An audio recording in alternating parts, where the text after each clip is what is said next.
Welcome again. मेरा नाम है दिलीप और आप देख रहे हैं अपनी पाठशाला। आज के इस वीडियो में हम बैंक समाधान विवरण में क्वेश्चन नंबर 7 करेंगे। बहुत ही आसान और इंटरेस्टिंग क्वेश्चन है। पहले से आपको सब कुछ आता है। सबसे पहले क्या करिए, आप अपनी टेक्स्ट बुक उठाइए और सबसे पहले खुद से इस क्वेश्चन को हल करिए। उसके बाद कमेंट करिएगा कि आज से पहले हमारा क्वेश्चन हो गया। तो मैं ऐसी उम्मीद करता हूँ कि आप इस क्वेश्चन को खुद से ट्राई करेंगे और जो नहीं आता वो बाद में आप वीडियो में देखेंगे, ठीक है। तो चलिए क्वेश्चन नंबर 7 में यहाँ पे पढ़ लेता हूँ। लिखा हुआ है, आदित्य की रोकड़ बही तारीख 31/10/2015 के रोज 9000 बैंक शेष दर्शाती थी, जो पासबुक के अनुसार कि बैंक बाकी से मिलती नहीं थी। निम्नलिखित माहिती से आदित्य का बैंक समाधान विवरण तैयार कीजिए। तो जैसे कि मैंने आपको नियम बताया थे, क्या नियम था बैंक समाधान विवरण तैयार करने के लिए, कि जो नहीं हुआ है वो करेंगे, ठीक है। और दूसरा 4 नियम में से रोकड़ बही के अनुसार और पासबुक के अनुसार। तो पहली लाइन में हमने हेडिंग पढ़ी, क्या लिखा है, रोकड़ बही के अनुसार हमें 9000 की बैंक शेष दी गई है, ठीक है। तो आपको क्या करना पड़ेगा, उसे उधार करना पड़ेगा। सबसे पहले हम हेडिंग लिखेंगे यहाँ पे, आदित्य का तारीख 31/10/2015 का बैंक समाधान विवरण, बैंक समाधान विवरण। सबसे पहले आपको हेडिंग अच्छे से लिख लेनी है, ठीक है। और हमें यहाँ पर दिया है रोकड़ बही अनुसार बैंक शेष, रोकड़ बही अनुसार बैंक शेष। क्या करते हैं हम इसे, उधार करते हैं, ठीक है। तो 9000। चलिए सवाल शुरू करते हैं। पहला यहाँ पे लिखा है कि रुपए 51,000 के चेक बैंक में भरे, जिनमें से रुपए 41,000 के चेक तारीख 31/10/2015 तक बैंक में जमा हुए हैं। थोड़ा ध्यान दीजिएगा, देख सकते हैं हमने टोटल 51,000 के चेक बैंक में भरे थे, परंतु उसमें से केवल तारीख 31/10/2015 तक 41,000 के चेक ही बैंक में जमा हुए। इसका मतलब 10,000 के चेक अभी तक जमा हुए ही नहीं है। जमा नहीं हुए तो जमा करने पड़ेंगे, ठीक है। आसान व्यवहार पहले वीडियो में मैंने आपको बता दिया था क्वेश्चन नंबर 6 में। तो यहाँ लिखेंगे, भरे परंतु जमा नहीं हुए चेक। आप इस प्रकार से भी लिख सकते हो और रकम के साथ भी लिख सकते हो, जैसे कि 51,000 के चेक बैंक में भरे थे, परंतु जिनमें से 41,000 के चेक ही अभी तक जमा हुए हैं, ठीक है। इसका मतलब 10,000 के चेक जमा करने बाकी है। तो हमने यहाँ पे लिखा भरे परंतु जमा नहीं हुए चेक, कितने के, 10,000 के। तो 10,000 क्या कर देंगे, हम जमा कर देंगे, ठीक है। सिंपल था, आपको समझ में आया होगा। चलिए आगे बढ़ते हैं। दूसरे में यहाँ पे लिखा है कि रुपए 2300 का एक चेक काटा और रोकड़ बही में लिखा, परंतु लेनदार को देना रह गया। तो ये वाला पॉइंट भी मैंने आपको सिखाया था। यदि हम चेक काटेंगे यानी लिखेंगे तो हम रोकड़ बही में क्या करते हैं, जमा करते हैं। जब भी हम चेक लिखते हैं तो किसी को देने के लिए तो हम रोकड़ बही में क्या करते हैं, जमा करते हैं। परंतु अभी तक ये चेक हमने लेनदार को दिया नहीं। अगर लेनदार को दिया नहीं है, इसका मतलब वो बैंक में लेके गया नहीं है। मतलब अगर वो बैंक में लेके चला जाता तो हमारे खाते में पैसे कैसे हो जाते, माइनस हो जाते, यानी उधार होते। तो देना रह गया है, इसका मतलब उधार करना रह गया है। यदि उधार करना रह गया तो उधार करेंगे। और ये वाला पॉइंट हमने क्वेश्चन नंबर 6 में सीख लिया था, ठीक है। तो दूसरा क्या लिखेंगे, एक चेक काटा और रोकड़ बही में लिखा, रोकड़ बही में लिखा, परंतु लेनदार को देना रह गया, लेनदार को रह गया। अगर लेनदार को दे देंगे तो वह बैंक में जाएगा और बैंक में जैसे जाएगा तो हमारे पैसे कट जाएंगे, ठीक है। इसका मतलब उधार हो जाएंगे रुपए 2300। कभी ना कभी तो हमें लेनदार को देने ही है, देंगे तो क्या करेंगे, वो उधार करेंगे, ठीक है, बैंक वाले। तो दूसरा व्यवहार भी हमारा पूरा हो गया। एकदम आसान था, आपने पहले ही ये सीख लिया है। चलिए आगे बढ़ते हैं। तीसरा, बैंक ने ईसीएस से बीमा प्रीमियम के 1700 चुकाए हैं, जिसका लेखा रोकड़ बही में नहीं हुआ है। तो ये भी एकदम आसान है। यदि बैंक हमारी तरफ से कुछ भी चुकाती है, ठीक है, तो बैंक हमारे खाते में क्या करती है, उधार करती है। तो बैंक ने तो चुका दिया है, रोकड़ बही में लिखना बाकी है। अगर रोकड़ बही में लिखेंगे तो क्या करेंगे, हम जमा करेंगे, ठीक है। और वैसे भी रोजनामा क्या बनता है इसका, बीमा प्रीमियम खाते उधार बैंक खाते से रोकड़ बही में लिखते समय, ठीक है। तो बैंक खाते क्या हुआ है, यहाँ पर जमा हुआ है, तो यहाँ पर भी क्या करेंगे, हम जमा करेंगे, ठीक है। तो यहाँ लिखेंगे बैंक ने बीमा प्रीमियम के चुकाए जो रोकड़ बही में नहीं लिखा है। ठीक है, नहीं लिखा है तो लिख देंगे, क्या कर देंगे हम, जमा करेंगे 1700, क्योंकि बैंक ने तो उधार कर दिया चुका के, रोकड़ में लिखना बाकी है तो हम क्या कर देंगे, जमा करेंगे। और वैसे भी बैंक समाधान विवरण में बैंक समाधान विवरण में किस प्रकार के व्यवहार किए जाते हैं। मान लीजिए कि रोकड़ में हमने कुछ लिखना भूल गए तो कहाँ लिख देंगे उसे, बैंक समाधान विवरण में। ठीक है, और यदि बैंक उस पासबुक में लिखना भूल गई है तो उसका लेखा भी हम कहाँ करेंगे, बैंक समाधान विवरण में। इसका मतलब जो हम भूल जाते हैं उसका लेखा कहाँ करते हैं हम, बैंक समाधान विवरण में। ठीक है, तो उम्मीद है आपको ये तीसरा वाला व्यवहार भी समझ में आ गया होगा। चलिए आगे बढ़ते हैं। चौथे में यहाँ पे लिखा है कि एक ग्राहक ने आदित्य के बैंक खाते में 3200 सीधे ही जमा करा दिए हैं, जिसकी जानकारी आदित्य को तारीख 2/11/2015 के रोज मिली। इसका मतलब इसके अगले महीने मिली। हम जो बना रहे हैं वो कब का बना रहे हैं, 31/10/2015 का। बट जो धंधे का मालिक है इसको जानकारी कब मिली है, महीने के बाद। पर यहाँ पर क्या हुआ है कि एक ग्राहक ने तो हमारे खाते में जमा करा ही दिया है। इसका मतलब अगर हमें इस तारीख तक जानकारी नहीं मिली, इसका मतलब हमने रोकड़ में उधार करा नहीं है। अगर हमें जानकारी मिल जाती तो हम क्या करते हैं, रोकड़ में बैंक खाते उधार, ग्राहक खाते जमा। इसका मतलब जानकारी नहीं मिली है तो उधार करना बाकी रह गया है। अगर बाकी रह गया तो उधार करेंगे। ठीक है, सिंपल व्यवहार में उम्मीद कर रहा हूँ आपको समझ में आ रहा होगा। चौथा लिखेंगे कि एक ग्राहक ने बैंक खाते में सीधे ही जमा रकम कराई, जिसकी जानकारी नहीं मिली। ठीक है, ऐसा लिख सकते हो आप, नहीं मिली। आप यहाँ पर अपने मर्जी से कुछ भी लिख सकते हो। ठीक है, क्योंकि उसका मीनिंग वही निकलना चाहिए। एक ग्राहक ने बैंक खाते में सीधे ही जमा कराई रकम, जिसकी जानकारी नहीं मिली। जानकारी नहीं मिली थी तो हमने रोकड़े में उधार करा नहीं, तो उधार कर देंगे कितने, 3200। ठीक है, बैंक ने जमा कर दिया है, रोकड़े में उधार करना बाकी है, सिंपल। तो हमने क्या कर दिया, यहाँ पर उधार कर दिया। और वैसे भी जब हमने चैप्टर की शुरुआत करी तो मैंने आपको इसके बारे में एक एग्जाम्पल भी बताया था। यदि कोई ग्राहक हमसे बिना पूछे या बिना बताए अगर हमारे खाते में पैसे डाल देता है तो हमें जानकारी नहीं होती, बट बैंक ने तो वो जमा कर दिया होता है, रोकड़े में उधार करना बाकी होता है। ठीक है, तो हम उधार करेंगे, सिंपल। आगे बढ़ते हैं।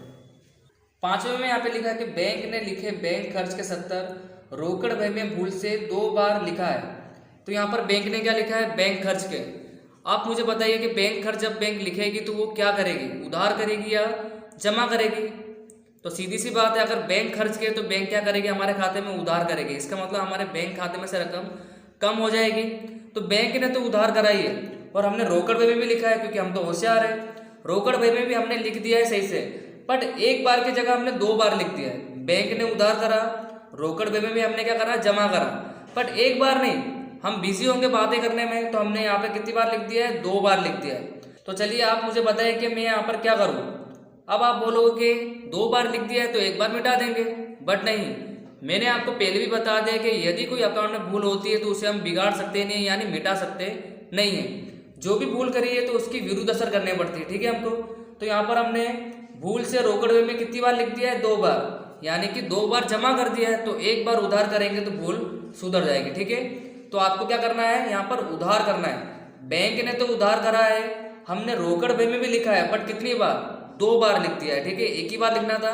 तो यदि हम उस 70 को काटने के लिए उधार पक्ष में लिखेंगे 70, तो 70 से 70 कट जाएगा, यानी माइनस हो जाएगा। ठीक है, तो क्या करेंगे, अब हम उधार करेंगे। मैं उम्मीद कर रहा हूँ आपको समझ में आ रहा होगा। मैं आपको एक एक व्यवहार एकदम आराम से समझा रहा हूँ। ठीक है, तो थोड़ा सा सीरियस लीजिएगा चैप्टर को, क्योंकि अगर आपको ये अच्छे से आएगा तो आपको भाग 2 में ज़्यादा पता चलेगा। ठीक है, तो क्या करेंगे, यहाँ पर हम उधार करेंगे। तो जो लिखा है वो लिख देते हैं, बैंक ने लिखे बैंक खर्च के रोकड़ बही में 2 बार 2 बार लिखे हैं। 2 बार लिखे हैं तो एक बार अगर हम उधार कर देंगे तो भूल सुधर जाएंगे, ठीक है। केवल हमको एक ही बार जमा करना था रोकड़ वे में, बट हमने 70 2 बार लिख दिया, तो एक बार 70 काटने के लिए हमको उधार बक्स में भी कितना लिखना पड़ेगा 70, जिससे भूल सुधर जाएगी, ठीक है। तो ये वाला भी पॉइंट आपको समझ में अच्छे से आया होगा। चलिए आगे बढ़ते हैं, छठा वाला देखते हैं। 6750 का एक चेक तारीख 27/10/2015 के रोज बैंक में भरा, वह अप्रतिष्ठित हुआ, जिसकी जानकारी आदित्य को तारीख 1/11/2015 के रोज मिली। तो ये वाला पॉइंट भी मैंने आपको अच्छे से सिखाया था। अगर हम कोई भी चेक बैंक में भरते हैं, ठीक है, अगर वो अस्वीकार हो जाता है, इसका मतलब बैंक क्या करती है कि उसको रिजेक्ट कर देती है। तो जब हमें चेक मिला हुआ किसी ग्राहक के पास या किसी व्यक्ति के पास से, तो रोकड़ वे में हमने क्या करा होगा, उधार करा होगा, ठीक है। इसका मतलब बैंक खाते उधार, ग्राहक खाते हमने जमा करा होगा या व्यक्ति खाते जमा करा होगा। अब ये चेक हमने बैंक में भरा तो था, तो बैंक को क्या करना था, जमा करना था, बट बैंक ने जमा नहीं करा, बैंक ने तो अस्वीकार कर दिया। अस्वीकार का मतलब ग्राहक के खाते में इतने पैसे होंगे ही नहीं, तो चेक कैसा हो गया, अस्वीकार, अप्रतिष्ठित हो गया है, यानी अस्वीकार हो गया, रिजेक्ट। तो अब हमें क्या करना पड़ेगा, जो हमने उधार पक्ष में लिख दिया रोकड़ वे में, ठीक है, तो उसकी एंट्री तो हमें हटाने पड़ेगी, क्योंकि चेक के पैसे तो हमको मिले ही नहीं है। तो रोकड़ वे में हम क्या करेंगे, अब हम जमा करेंगे, क्योंकि जब भी कोई चेक अस्वीकार होता है तो उसकी विरुद्ध असर दी जाती है, यानी जमा पक्ष में लिखा जाता है, ठीक है। और वैसे ही मैंने आपको बता दिया कि यदि कोई भी चेक अस्वीकार होता है तो आंख बंद करके उसकी विरुद्ध असर यानी जमा करेंगे, ठीक है।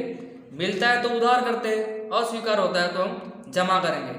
और मैंने आपको रोकड़ वे में एक पॉइंट सिखाया था स्मिथ वाला। जब हमें स्मिथ के पास से चेक मिला था तो हमने उधार करा था, और स्मिथ का चेक अस्वीकार हुआ था तो इसकी विरुद्ध असर दी जाती है, ठीक है। तो बैंक खाते हमें क्या करना पड़ता है, जमा करना पड़ता है, ठीक है। तो अस्वीकार हुआ तो हम क्या कर देंगे, इसे जमा करेंगे। छठा क्या लिखेंगे, चेक बैंक में भरा, चेक बैंक में भरा, परंतु यह चेक अस्वीकार हुआ। और मैंने आपको पहले ही बता दिया, जब भी कोई चेक अस्वीकार होता है तो आंख बंद करके आप क्या करोगे, जमा करोगे, ठीक है। 6750, सिंपल। अब बहुत बार ये वाला पॉइंट आ चुका है, तो अब आपको समझ में आ गया होगा, ठीक है। चलिए आगे बढ़ते हैं। सातवां, ₹4780 के चेक लिखे, जिनमें से 1770 का चेक तारीख 2/11/2015 को बैंक में प्रस्तुत हुआ था। अब थोड़ा ध्यान दीजिएगा कि हमने टोटल कितने चेक लिखे थे देने के लिए, 4780, बट उनमें से जो चेक है 1770 के वो हुए तो है प्रस्तुत, बट कब हुए थे, तारीख 2/11/2015, जबकि हम जो बैंक समाधान विवरण बना रहे हैं उसकी तारीख क्या है, 31/10, यानी 10वां महीना है। चेक लिखा हमने 10वें महीने में, और चेक प्रस्तुत भी हुआ 1770 का, बट कब हुआ, 2/11/2015 को। इसका मतलब हमारे महीने में ये प्रस्तुत नहीं हुआ था, इसका मतलब बैंक ने दिए ही नहीं पैसे। अगर नहीं देगी तो बैंक काटेगी नहीं, कभी ना कभी तो देना था, पर दिया भी उसने, बट कौन से महीने में दिया, 11वें महीने में। तो 11वें महीने में उसने क्या करा है, उधार करा है। इस महीने में उधार करना बाकी है तो उधार कर देंगे। सिंपल, मैंने आपको बताया था कि तारीख को आपको फोकस करना पड़ेगा, ठीक है। 1770 के चेक हमारे इसी महीने में क्या होने थे, प्रस्तुत होने थे, बट प्रस्तुत तो हुए अगले महीने में, 11वें महीने में प्रस्तुत हुए। इसका मतलब 10वें महीने में अभी तक प्रस्तुत नहीं हुए, और जो भी चेक प्रस्तुत नहीं होते उसे हमें क्या करना पड़ता है, उधार करके प्रस्तुत करवाना पड़ता है, ठीक है। तो सिंपल व्यवहार है ये वाला भी। यहाँ लिखेंगे लिखे परंतु प्रस्तुत नहीं हुए चेक। तो यहाँ पर तारीख की वजह से हमारा पूरा पॉइंट बदल गया है। प्रस्तुत तो हुए, ऐसा नहीं बोल रहा कि प्रस्तुत नहीं हुए, प्रस्तुत हुए, बट 11वें महीने में प्रस्तुत हुए, ठीक है। तो हमें इस महीने में प्रस्तुत करवाना है, तो लिखेंगे उधार पक्ष में 1770, ठीक है। तो उम्मीद कर रहा हूँ आपको ये वाला पॉइंट भी समझ में अच्छे से आ गया होगा। लिखे परंतु प्रस्तुत नहीं हुए चेक। 8वें में यहाँ पे लिखा कि 1320 का चेक बैंक में भरा, परंतु उसका लेखा रोकड़ बही में नहीं किया। यह चेक तारीख 31/10/2015 तक बैंक द्वारा वसूल नहीं किया गया। थोड़ा ध्यान दीजिएगा, ये वाला पॉइंट पहली बार आया है। हमने एक चेक बैंक में भरा था 1320 का, ठीक है, और उसका लेखा हमने रोकड़ बही में भी नहीं कराया। ध्यान दीजिएगा, और यह चेक तारीख 31/10/2015 तक बैंक द्वारा भी वसूल नहीं करा गया। इसका मतलब बैंक ने अभी तक हमारा चेक लिया ही नहीं है। लिया नहीं है तो जमा नहीं करा होगा, और बैंक ने तो जमा करा ही नहीं है। हमने भी हमारे रोकड़ वे में लेखा नहीं करा है। रोकड़ वे में क्या करना था, हमें उधार करना था ना। अगर हम रोकड़ में उधार करते तो बैंक जमा करती। हमने रोकड़ वे में भी नहीं लिखा है और बैंक ने वसूल भी नहीं करा है, तो रोकड़ वे में भी लिखना भूल गए और बैंक ने भी वसूल नहीं करा है। इसका मतलब हमने दोनों तरफ एंट्री नहीं करी है, ना रोकड़ वे में एंट्री करी है, ना ही पासबुक में एंट्री हुई है। और जबकि जो हम बैंक समाधान विवरण बना रही है, किस लिए बनाते हैं, अगर किसी एक बही में लेखा करना भूल गए, इसलिए हम क्या बनाते हैं, बैंक समाधान विवरण। आप देख सकते हो हमने ना रोकड़ वे में लेखा करा है और ना ही पासबुक में। इसका मतलब क्या है, कोई भूल उत्पन्न होती नहीं है। तो थोड़ा समझना पड़ेगा, इस व्यवहार का लेखा यहाँ पर हम करेंगे नहीं। ठीक है, तो मैं यहाँ पे लिखूंगा व्यवहार का लेखा नहीं करेंगे। ठीक है, तो मैं उम्मीद कर रहा हूँ आपको समझ में आ रहा होगा। साफ साफ लिखा हुआ है कि रोकड़ बही में भी नहीं लिखा है और तारीख 31/10/2015 तक बैंक द्वारा भी वसूल नहीं करा गया है। ठीक है, तो यहाँ पर दोनों तरफ एंट्री नहीं हुई है। इसका मतलब बैंक समाधान विवरण में भी लिखा होगा नहीं। और जो हम बैंक समाधान विवरण बनाते हैं, क्यों बनाते हैं, मान लीजिए यदि रोकड़ में लिखना भूल गए तो कहाँ लिख देंगे, बैंक समाधान विवरण में। पासबुक में लिखना भूल गया तो कहाँ लिखेंगे, बैंक समाधान विवरण में। यहाँ तो दोनों तरफ ही एंट्री नहीं हुई है, इसका मतलब बैंक समाधान विवरण में हम लिखेंगे नहीं। चलिए आगे बढ़ते हैं। बैंक ने पासबुक में ₹130 बैंक ब्याज के जमा किए और बैंक खर्च के 60 उधार किए, जिसका लेखा रोकड़ बही में नहीं हुआ है। एक तो एकदम आसान है, जो बैंक जमा कर रही है हम उधार कर देंगे और जो बैंक उधार कर रही है उसे हम क्या कर देंगे, जमा कर देंगे। ठीक है, तो यहाँ पे लिखेंगे, इसके अंदर दो व्यवहार होंगे। ठीक है, 90 में पहला, सबसे पहले लिखेंगे बैंक ने ब्याज के पासबुक में जमा किए, तो हम क्या कर देंगे, उधार कर देंगे 130। ठीक है, और दूसरा इसी के अंदर बैंक ने बैंक खर्च के पासबुक में क्या करें हैं, उधार करें। ठीक है, उधार किए, तो हम क्या कर देंगे, जमा कर देंगे 60 रुपये। ठीक है, तो ये वाला पॉइंट तो एकदम आसान था। यदि बैंक पासबुक में कुछ भी जमा करती है तो रोकड़ वे में उधार करना है, और बैंक पासबुक में कुछ भी उधार करेगी तो हमें रोकड़ वे में क्या करना पड़ता है, जमा करना पड़ता है। ठीक है, तो सिंपल पॉइंट था, आपको समझ में आया होगा। आगे बढ़ते हैं, 10वां पॉइंट। यहाँ पे लिखा है कि रोकड़ बही के आय पक्ष का योग भूल से 900 अधिक लगा है, तो ये तो हमने गलत कर दिया। यदि अधिक लगाया तो हमें उसे हटाना पड़ेगा। हटाने के लिए मैंने आपको बताया कि हम इसे मिटा सकते नहीं है। तो यदि हमने आय पक्ष का योग 900 अधिक लगाया तो क्या करना पड़ेगा, इसकी अपोजिट पक्ष में एंट्री करनी पड़ेगी। आय पक्ष क्या होता है, उधार पक्ष। इसका मतलब हमें 900 कहाँ लिखना पड़ेगा, जमा पक्ष में लिखना पड़ेगा। ठीक है, तो सिंपल व्यवहार है, अभी आया था हमारे सामने। 10वां, यहाँ लिखेंगे रोकड़ बही के आय पक्ष का योग अधिक लगाया। ठीक है, तो यदि आय पक्ष का योग अधिक लगाया तो हमें क्या करना पड़ेगा, जमा करना पड़ेगा। ठीक है, अधिक बोल रहा है यहाँ पर, अगर कम बोलता तो हम उधार ही करते हैं। यहाँ पर अधिक बोल रहा तो हमें 900 से 900 काटना है, तो कहाँ ऐसा असर करने पड़ेगी, जमा पक्ष में। ठीक है, तो हमने कहाँ लिखा, जमा पक्ष में। सिंपल था, समझ में आया होगा आपको। आगे बढ़ते हैं 11वां पॉइंट। 11वें पॉइंट में लिखा है कि ₹1200 की लेनी हुंडी बैंक में भुनवाई, जो तारीख 28/10/2015 के रोज अस्वीकार हुई और बैंक ने नोटिंग चार्ज 20 सहित पासबुक में उधार किए, परंतु हुंडी अस्वीकार का लेखा तारीख 31/10/2015 तक रोकड़ बही में नहीं हुआ है।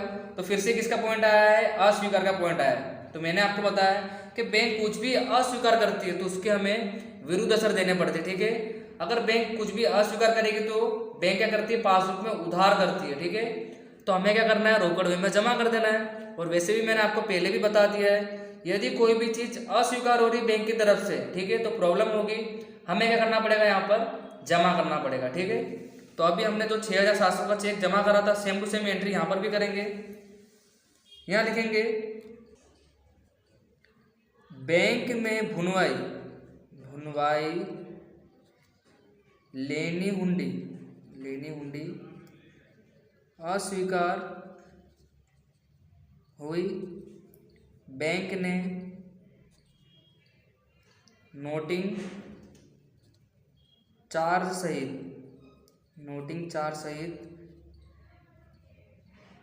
बैंक ने पासबुक में उधार की रकम, ठीक है, उधार की रकम। तो मैंने तो कुछ इस प्रकार से लिखा कि बैंक में भुनवाई लेनी हुंडी अस्वीकार हुई, नोटिंग चार्ज सहित बैंक ने पासबुक में रकम उधार करी है। हम क्या कर देंगे यहाँ पर जमा, तो दोनों रकम को आपको यहाँ पर प्लस कर लेना है। 1200 की हुंडी थी और 20 रुपया नोटिंग चार्ज यानी अस्वीकार का चार्ज, तो 1200 कितना हो जाएगा 20। सिंपल, क्या करेंगे हम जमा करेंगे। और last but not the least, क्योंकि अभी बैंक समाधान विवरण में हमें बहुत कुछ पढ़ना है, ठीक है। यहाँ लिखा है 1 मास बाद पकने वाली 700 की देनी हुंडी बैंक द्वारा 30 के रिबेट से तारीख 30/10/2015 के रोज चुकाई, जिसका लेखा रोकड़ वे में नहीं किया। अब यहाँ पर ऐसा लिखा हुआ कि जो हमारी देनी हुंडी थी, देनी हुंडी की रकम हमें चुकाने रहती है, बट ये जो देनी हुंडी 1 मास बाद पकने वाली है, बट हमने क्या करा, तारीख 30/10/2015 के रोज ही चुका दी। इसका मतलब हमने जल्दी चुका दिए। और यहाँ पे लिखा हुआ कि 30 के रिबेट से, रिबेट का मतलब यहाँ पर क्या होता है, तो जब भी हम कुछ एडवांस पेमेंट करते हैं, ठीक है, तो हमें कुछ डिस्काउंट मिलता है। रिबेट का मतलब यहाँ पे हम बोल सकते हैं डिस्काउंट। तो हमने 700 की जो देनी हुंडी की रकम थी अगले महीने चुकानी थी, अभी हमारे पास पैसे होंगे तो हमने इसी महीने में रकम चुका दी और हमें क्या मिला, 30 रुपये का रिबेट यानी डिस्काउंट मिला है। तो यहाँ पर चुकाई किसके द्वारा गई है, बैंक द्वारा। यदि बैंक द्वारा चुकाएंगे तो बैंक हमारे खाते में क्या करेगी, उधार करेगी, ठीक है। और जो रोकड़ वे में लिखना बाकी है तो रोकड़ वे में हम क्या कर देंगे, जमा कर देंगे। सिंपल पॉइंट ये, हमारी देनी हुंडी थी, हमें रकम चुकानी थी, अगले महीने चुकानी थी, तो हमने इसी महीने चुका दिए, डिस्काउंट मिला है तो आपको रकम माइनस करके लिखनी है। 700 रुपये की देनी हुंडी थी, 30 रुपया माइनस करेंगे तो रकम कितनी आ जाएगी, 670 रुपये, ठीक है। तो क्या करेंगे, हम रोकड़ वे में जमा कर देंगे। सिंपल पॉइंट है, अगर बैंक द्वारा चुकाएंगे तो बैंक हमारे खाते में रकम माइनस करेगी, बैंक ने उधार कर दिया है तो रोकड़ में हम क्या करेंगे, जमा करेंगे।